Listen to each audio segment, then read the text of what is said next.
It's a WhatsApp audio. У меня встреча.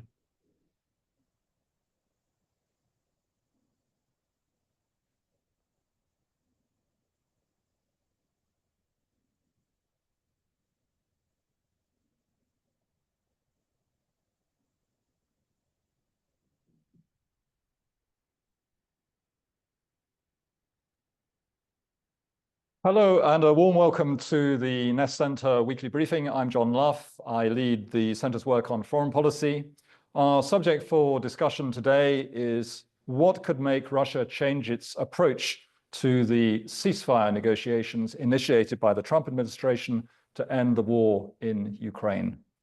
Our speaker is the Nest Center's head of economics, Sergei Alexashenko.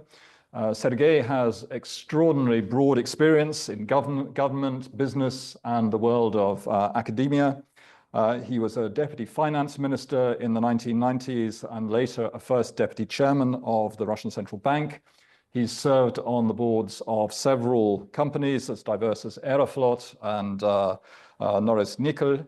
And he's also the author of a fine, recently published book on what led to Russia abandoning the path of partnership with the West by the mid-1990s. So to set the scene, I would say I was very struck by the lack of commentary on the Russian side about last week's talks between Steve Witkoff, President Trump's special envoy, and President Putin. The Kremlin seemingly doesn't want to suggest that a lot of progress was made.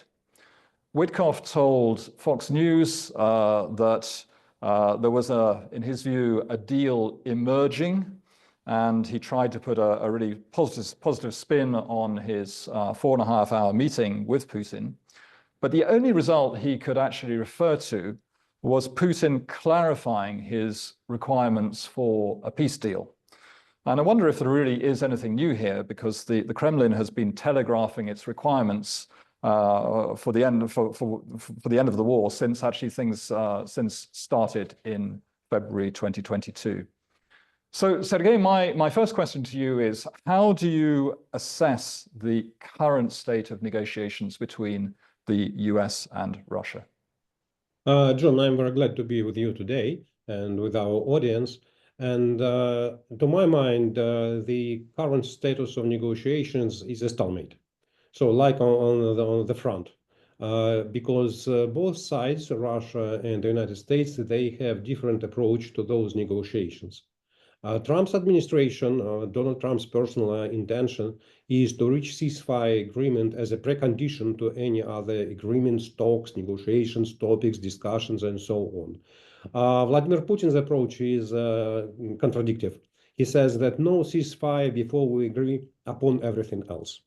So the most important for me is strategic discussion with the United States on security of Russia, on military issues in Europe, and the future of Ukraine.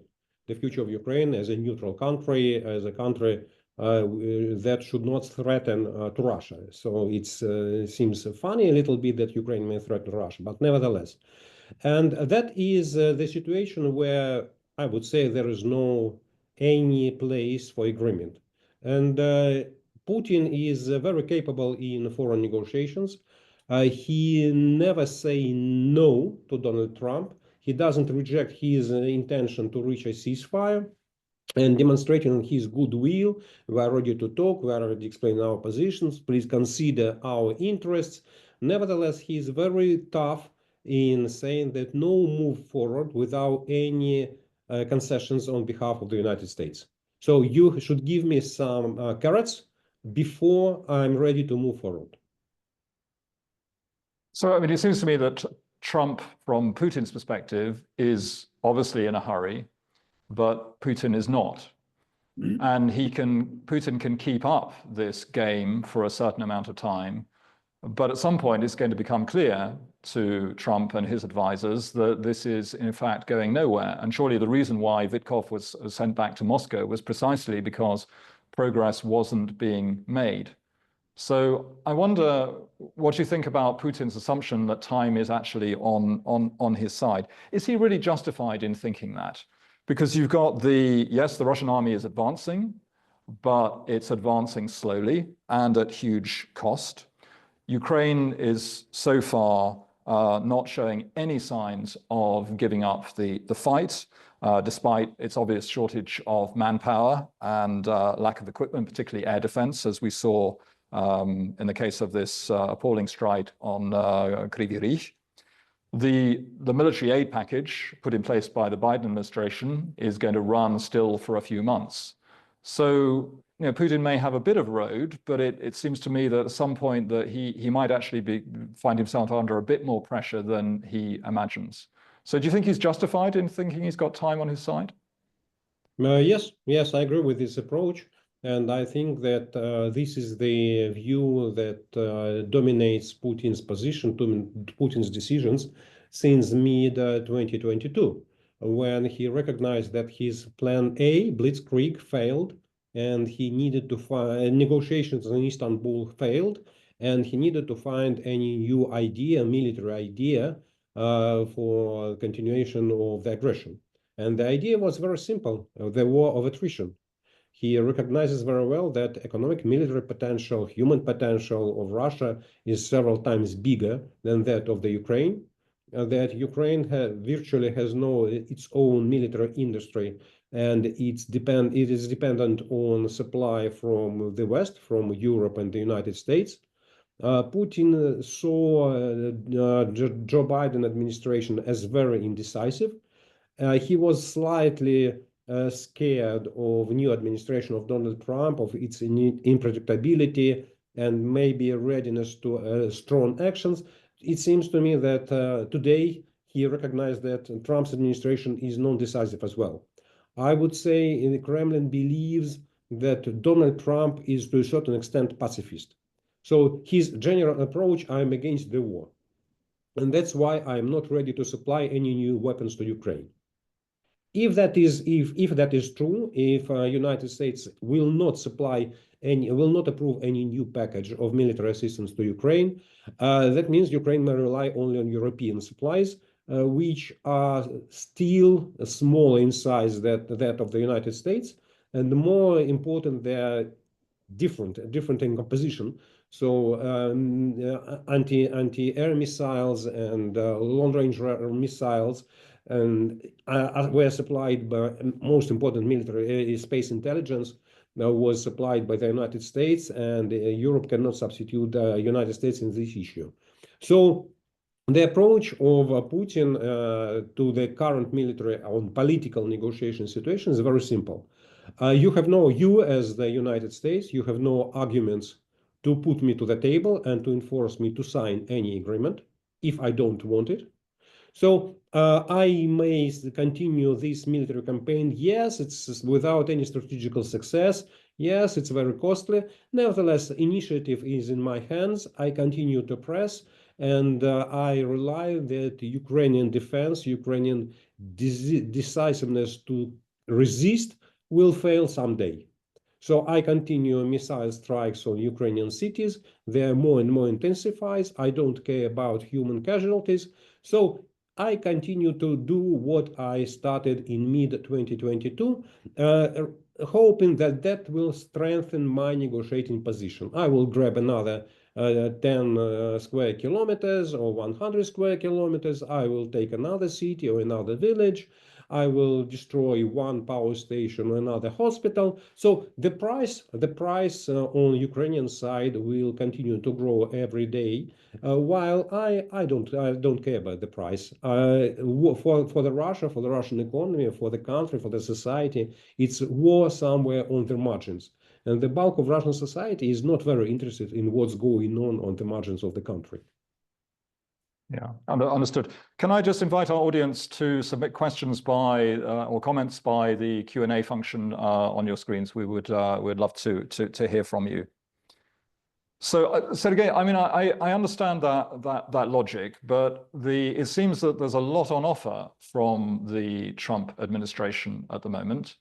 there is a real possibility that the United States could reduce its military presence in Europe, and no doubt deepen discussions about, a future European security architecture.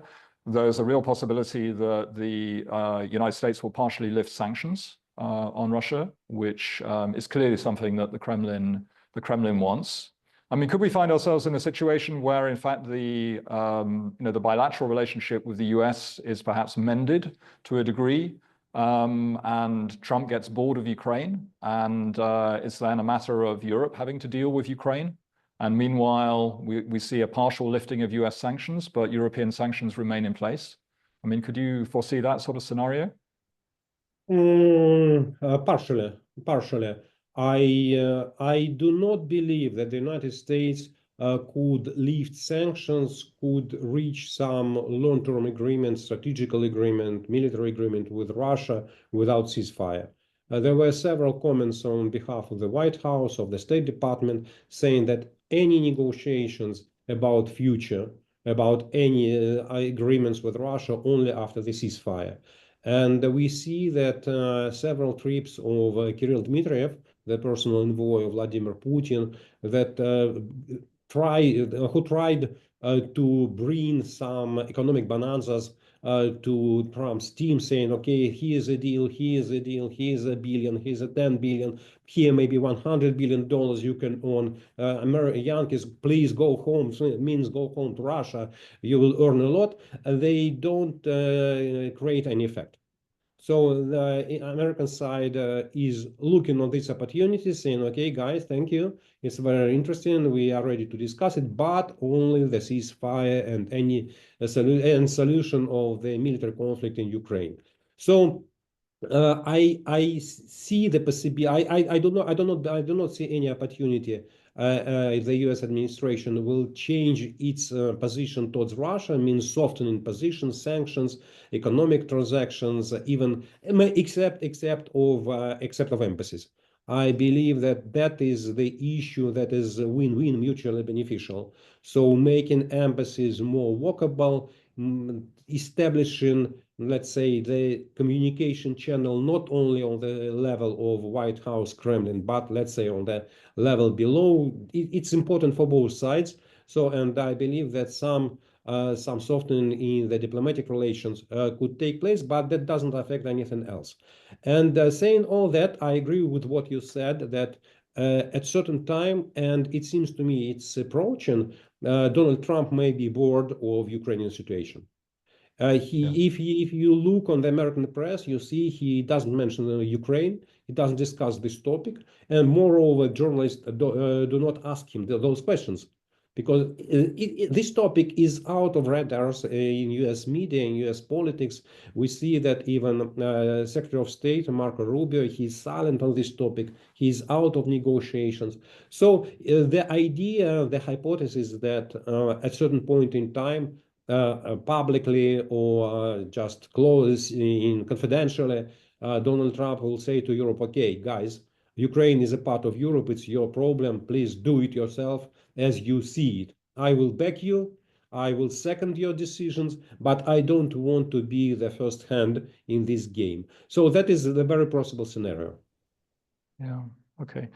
So again, let's turn to, I think, one of your favorite subjects, which is the oil price. And the one of the fallouts from Trump's announcements or introduction of tariffs is that we've seen the oil price fall in expectation that there may be indeed a global recession. How much pressure could the fall in the oil price actually put on Russia? Just to remind myself today, I looked at what the oil price was in December 1999 when Putin came to power. It was $26. And if you translate that into today's money, that's probably around 40. So the oil price, I think, is hovering a bit above 50 at the moment. What is this actually doing to the Russian economy? How long can Putin sort of hang on as he is before actually he has to make adjustments? John, I am afraid you are mistaken. I believe that in end 1999, the oil price was somewhere between $15 and $20 per barrel. definitely not 40. Oil prices exceeded. No. It was 26 in the money of 1999. Okay. I will check, but in my memory, it does matter, in fact. You are right. You are right. Oil is very important for the Russian economy, but first position is that for the budget, for the economy, for the economic mood, for GDP, the amount of extracted oil and exported oil is much more important than the dollar revenues, because oil price is very important, but do not forget that Russian budget is not financed in dollars. A Russian budget is financed in rubles, meaning that all taxes that Ministry of Finance calculates based on international price, after that they are multiplied by the exchange rate, and means that companies are paying in rubles. And if you have a decline in oil price by 10%, but you have devaluation of the ruble by 20%, means that in rubles you receive much more money than it was before. And it happened, for example, in the mid 2023, when devaluation of the ruble led it to levels above 100 rubles per dollar, from something like 60 in the beginning of the year. And so decline in the oil price is essential for Russia, but up to now, physical volumes are not touched. Moreover, as the price of global oil price declined, official Russian oil price, Urals price, is below $60. That means it's below price cap established by the Western countries. And Russian companies are very active in borrowing capacities, in renting capacities of the Western companies, Western oil tankers. That means they do not violate sanctions, and the Russian export became transparent, legal, no shadow fleet, and so on. And that allows Russia to export more oil, a little bit, because Russia still is within constraints of the OPEC Plus agreement. Though Russia and Kazakhstan both, they are violating this agreement, they're pumping more oil than they promised. And it seems to me that resulted in the OPEC decision that was done simultaneously with Donald Trump's announcement about tariffs, that we started to increase production. So I believe that we may see some changes in the global oil market resulted from the pumping more oil by the OPEC Plus countries, maybe not significantly, but still it will press oil prices down. So today we have the most recent data as of March. The ruble price, or ruble price of Russian export oil, ruble nominated price of Russian exported oil, is 6% lower than that is incorporated in the Russian budget. So with the average price, oil price in March, that was $58.50 per barrel, and the exchange rate of 85 rubles, that gives Ministry of Finance 6% less revenues than it needed according to the budget law. So today the exchange rate of the ruble is very strong. So no one expert in Russia can explain why ruble is so strong, considering the inflation that happened after the beginning of the war, and that is today, considering the mood in the economy, considering the levels of import. Still, it's some type of a miracle. And if Ministry of Finance together with central bank will open the door for the official capital outflow, for example, allowing non-residents to move their capital out, some part of their frozen capital out of the country, that will devalue ruble by, let's say, 10%. And from today's 84 rubles per dollar, it will be 92 rubles per dollar. That means that oil revenues will be reestablished, and Ministry of Finance will be happy. So that is the main instrument of the Ministry of Finance, and to resist to the decline of the oil price. The very simple calculations demonstrates that if Russian export oil price will decline up to $50 per barrel, Ministry of Finance needs the exchange rate something like 112 rubles per dollar. Compared to today's rate, 84, it's a significant devaluation, more than 25%. But saying that, we have to remember that in the end of November, the price of the dollar was 110 rubles per dollar. So Russia experienced this level, and it will not be a shock to the economy. So making long story short, Russian oil price of $50 per barrel will not cause any significant pressure on the Minister of Finance and may be compensated by the devaluation of the ruble. If oil price will go further down, let's say to level $45 per barrel, Minister of Finance may be forced to use its fiscal reserves from the National Welfare Fund. But if oil price will go to, let's say, 40, that means that Minister of Finance will be enforced to cut some non-military expenditures. I do not see any reasons for Kremlin to cut military expenditures in this situation. Moreover, 80% of procurements, of military procurements, were financed in January and February. So there is no space to cut military expenditures within this year. So that makes me to conclude that oil price is important for Russian economy, but it's not a very dangerous situation for Minister of Finance or for the government today. Okay, we have actually got a graph, I think, that we can show with some of your analysis of the data that shows. I don't know if you can see the whole graph there, looking at the export price. Let me say that. Can you talk us through that? On this graph, on this chart, I try to demonstrate the green line is the ruble-denominated price of Russian exported oil, as Minister of Finance calculated for the tax purposes.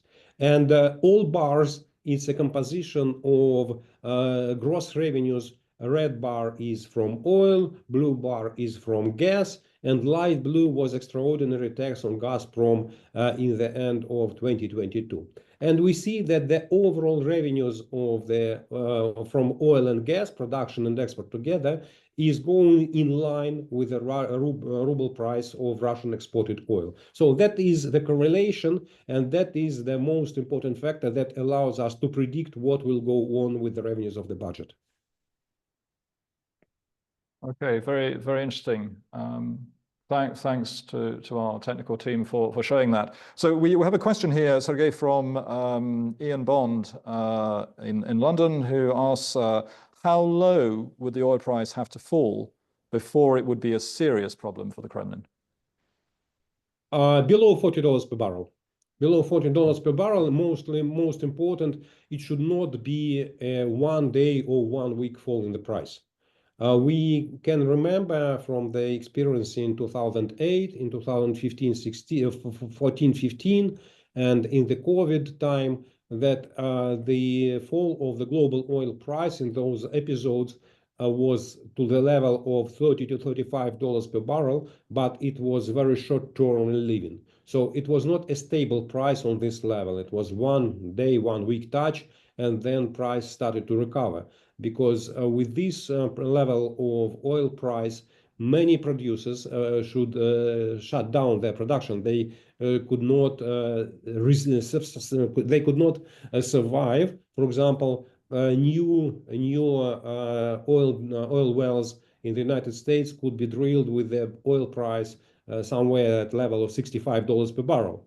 That means with today's oil price, it's non-economically viable to drill new wells in the United States. Current wells in the United States become loss-making with the price somewhere between $40 to $45.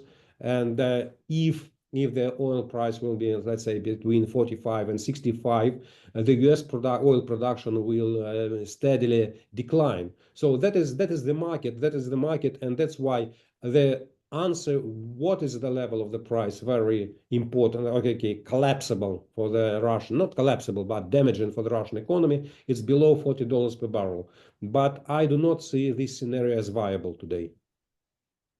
Okay.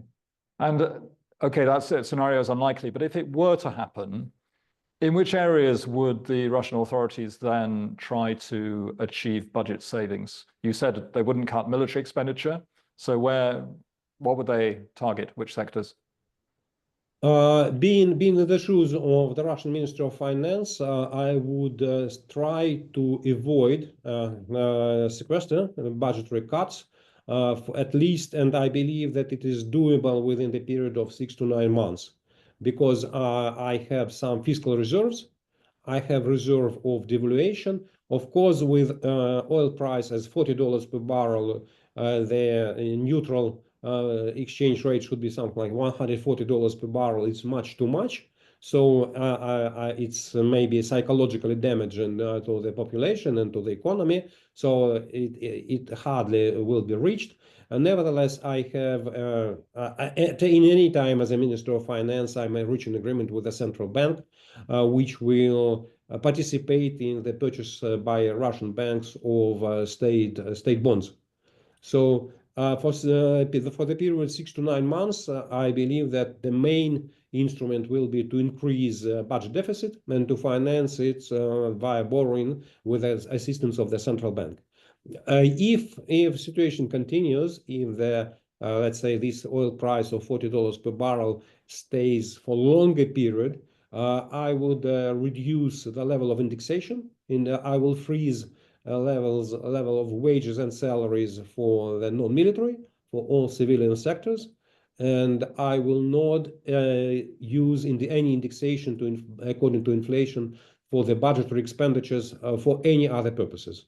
So even if, let's say, not exclude, but if inflation will be 10 to 15%, indexation of expenditures will be 3 to 5%.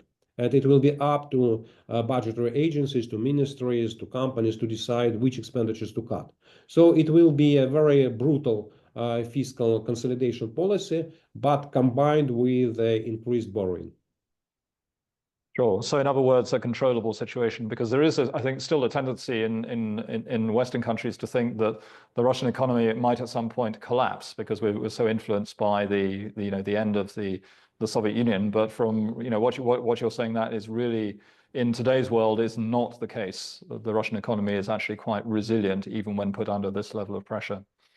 Well, of course, because the principal difference, the main difference, the only one difference why the Soviet economy collapsed and today Russian economy cannot collapse was that today's Russian economy is market in nature, meaning that it's based on the equilibrium resulting in moving of prices. So Russian economy is open for inflation, and any disbalances, any problems, any shortages of labor, of components, of the exchange rate, they result in high inflation. The Soviet Union, the Soviet economy was was planned, yeah, and any disequilibrium should be resulted in decisions of bureaucrats that should agree upon change in price, change in productions. They have to decide to use foreign exchange not for purchasing grain, but for purchasing pipes for the oil industry to drill more wells and so on and so forth. So bureaucratic procedure in the Soviet Union was very slow, and it could not be adjusted to the rapid changes in the economic situation. In today's Russia, prices are changing every day, every second, every week, as in any Western country. And that's why the Russian economy is capable to find its equilibrium position without any significant efforts or significant influence of the government. Yeah, no, it's a very important point. We've got just over a minute left, and just if you could take this one quickly, a question from Lee Turner, who says, do you think that a big new package of military aid from the US to Ukraine, perhaps combined with more economic pressure on Moscow, might help bring Putin to the table? I mean, in the sense of encouraging Putin to negotiate seriously about putting an end to the war. It's a question about does Donald Trump and his team have any leverage to put Putin to the negotiations table and to sign ceasefire. I do not see any economic leverage. I do not see any significant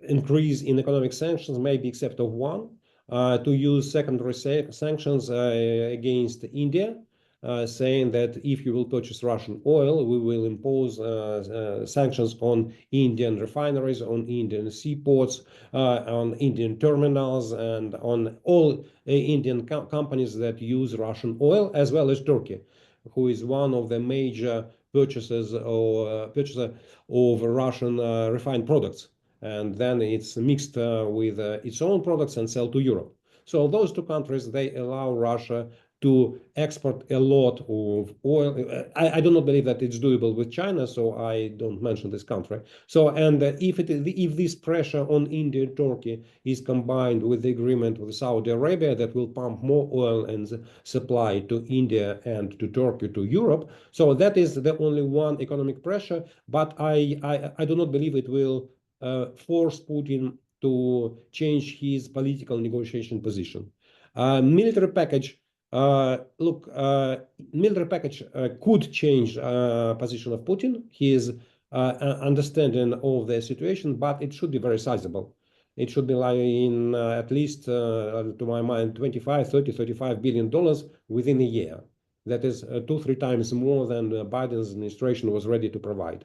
As we know today, there is no any law in the US Congress that allows any assistance to Ukraine. Moreover, there is no desire from the Trump administration to promote such a package. No, it would require a quite radical shift of position for that to occur. So again, we need to stop there because we've run out of time, but I want to thank you for your adept handling of the questions.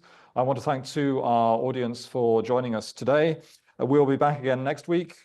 Please join us then, same time, same place. Thank you. John, thank you so much, and thanks for our guests to being with us.